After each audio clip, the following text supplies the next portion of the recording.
नमस्कार। Politics with Prabhakar में एक बार फिर आपका स्वागत है और आज चर्चा करूंगा पाँचवें चरण में जिन 6 जिलों की 45 सीटों पर मतदान होना है वहां के समीकरणों पर चर्चा करूंगा। आगे बढ़ने से पहले एक बार फिर आपसे अनुरोध कर दूं कि अगर आपने अब तक मेरे इस चैनल को सब्सक्राइब नहीं किया है तो कृपया इसे सब्सक्राइब करें और वीडियो पसंद आए तो अपने मित्रों परिजनों के साथ शेयर करें और टिप्पणी के जरिए उत्साह बढ़ाएं। तो अब आगे बढ़ते हैं। शनिवार को आप जानते हैं पाँचवें चरण की 45 सीटों पर मतदान होना है और उत्तर बंगाल और दक्षिण बंगाल के जिन इलाकों में मतदान होना है वहाँ तृणमूल कांग्रेस और बीजेपी के बीच कड़ी टक्कर है और इस चरण में जाति ही सबसे बड़े मुद्दे के तौर पर उभरी है। और पाँचवें चरण में उत्तर बंगाल के 3 जिलों दार्जिलिंग, कालिम्पोंग और जलपाईगुड़ी जिले की 13 सीटों पर भाजपा मजबूत नज़र आ रही है, तो दक्षिण बंगाल के 3 जिलों उत्तर 24 परगना, पूर्व बर्दवान और नदिया जिले की जो 32 सीटें हैं उसमें टीएमसी मजबूत रही है। लेकिन इस दौर में चाय बागान मजदूरों के अलावा अल्पसंख्यक समुदाय और अनुसूचित जाति जनजाति तबके के लोगों की भूमिका काफ़ी निर्णायक होगी। राज्य की आबादी में अनुसूचित जाति और अनुसूचित जनजाति की तादाद करीब 25% है और यह इन्हीं इलाकों में रहती है।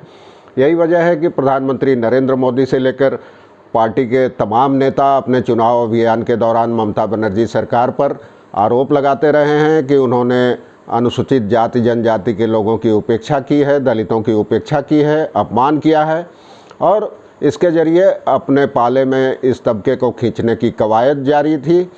खासकर दक्षिण बंगाल में जहां टीएमसी मजबूत है, बीजेपी को जीत के लिए जातियों का ही सहारा नज़र आ रहा है।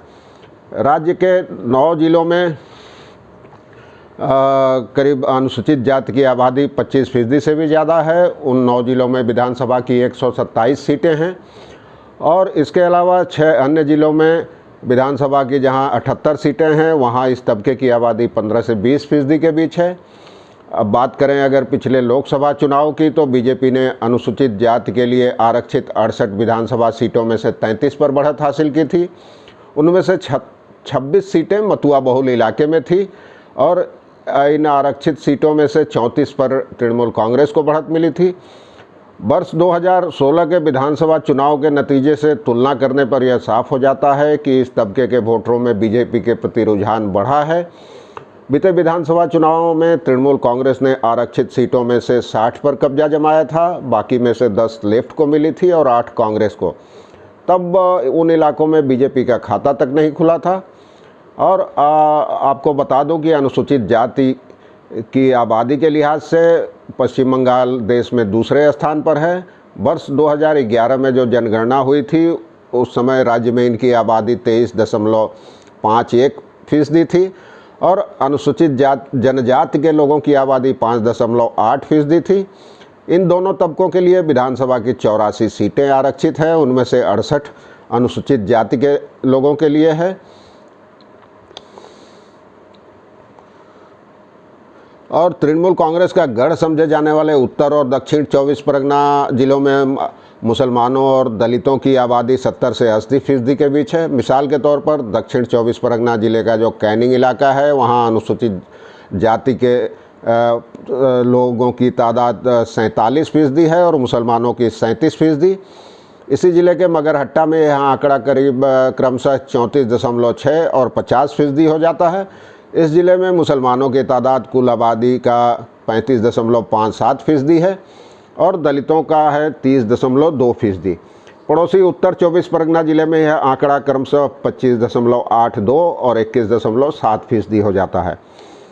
तो उत्तर 24 परगना और उससे सटे नदिया जिले में रहने वाले जो अनुसूचित जाति के लोगों में बांग्लादेश से आए शरणार्थियों की तादाद ज़्यादा है। इस जातिगत समीकरण को ध्यान में रखते हुए ही बीजेपी के तमाम नेता ममता बनर्जी सरकार पर इस तबके की उपेक्षा का आरोप लगाते रहे हैं। और हमने देखा है मथुआ समुदाय खासकर जो 70-80 सीटों पर निर्णायक हैं, पूर्वी पाकिस्तान से आए थे, अब बांग्लादेश जो हो गया है वो देश के विभाजन के बाद से ही वहाँ आए और प्रधानमंत्री मोदी इस तबके को लुभाने के लिए वो बांग्लादेश दौरे पर मथुआ समुदाय के धर्मगुरु हरिचंद ठाकुर के जन्म स्थान पर भी गए थे, मंदिर में पूजा अर्चना की। उसके बाद उन्होंने ठाकुर नगर इलाके में जो मतुआ समुदाय का गढ़ है उत्तर 24 परगना में, वहाँ रैलियाँ की थी। और पिछली बार मतुआ समुदाय के शांतनु ठाकुर को बीजेपी ने टिकट दिया था, वो जीते थे। तो अब मतुआ समुदाय का वोट काफ़ी निर्णायक साबित हो सकता है इस दौर में। अब देखना है कि मतुआ समुदाय पर कितना असर पड़ता है राजनीतिक दलों के अभियान का।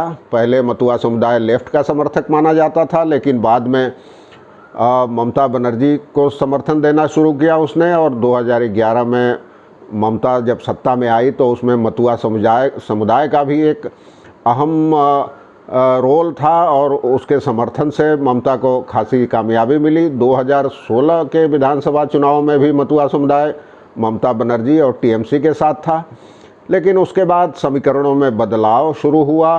प्रधानमंत्री नरेंद्र मोदी से लेकर बीजेपी के नेता और केंद्रीय गृह मंत्री अमित शाह तक लगातार उस इलाके में रैलियां करते रहे और दौरे करते रहे।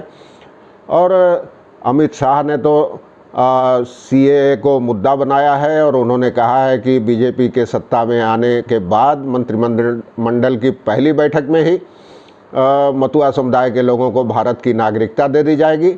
तो दूसरी तरफ मुख्यमंत्री ममता बनर्जी ने बीजेपी के इस वादे को झूठ का पुलंदा करार दिया है, और ममता का कहना है कि मतुआ समुदाय के लोग पहले से ही भारत के नागरिक हैं, ऐसे में उनको दोबारा नागरिकता देने का वादा निराधार है, इसका कोई मतलब नहीं है। जब एक व्यक्ति पहले से नागरिक है तो उसको दोबारा नागरिकता कैसे और क्यों दी जा सकती है।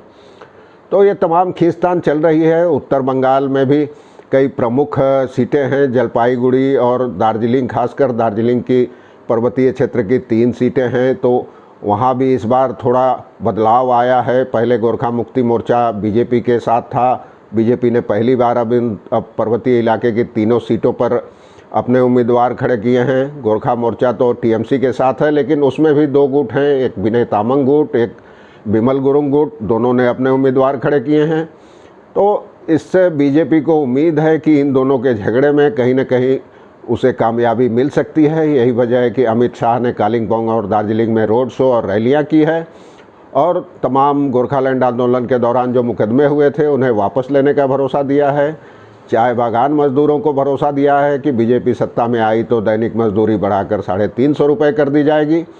और गोरखा तबके के लोग जलपाईगुड़ी के डुआर्स इलाके में भी काफ़ी हैं, चाय बागान मजदूरों में भी इनकी खासी तादाद है। तो कुल मिलाकर ये कहा जा सकता है कि 5वें चरण में जातियों की भूमिका निर्णायक होगी, और इसीलिए जाति वाला कार्ड खेल रहे हैं तमाम दावेदार, बीजेपी हो या टीएमसी हो, और ये सब चीज़ें चल रही है। इससे पहले चौथे चरण में जो हिंसा हुई थी उसके बाद कई चीज़ें बदली है। चुनाव आयोग ने मुख्यमंत्री ममता बनर्जी पर 24 घंटे की रोक लगा दी थी चुनाव प्रचार के लिए। उसके बाद इस मामले पर बवाल मचा तो उन्होंने प्रदेश बीजेपी अध्यक्ष दिलीप घोष को भी नोटिस दिया। एक अन्य नेता बीजेपी के राहुल सिन्हा के प्रचार पर 48 घंटे की रोक लगा दी। तो ये सब चीज़ें हो रही है, उथल पुथल, और 4 चरणों का चुनाव हो चुका है, 4 चरण बाकी हैं। आगे क्या होता है मैं बताता रहूँगा, लेकिन यह तो तय है कि 5वें चरण की 45 सीटों पर जातियां ही अहम भूमिका में हैं। धन्यवाद।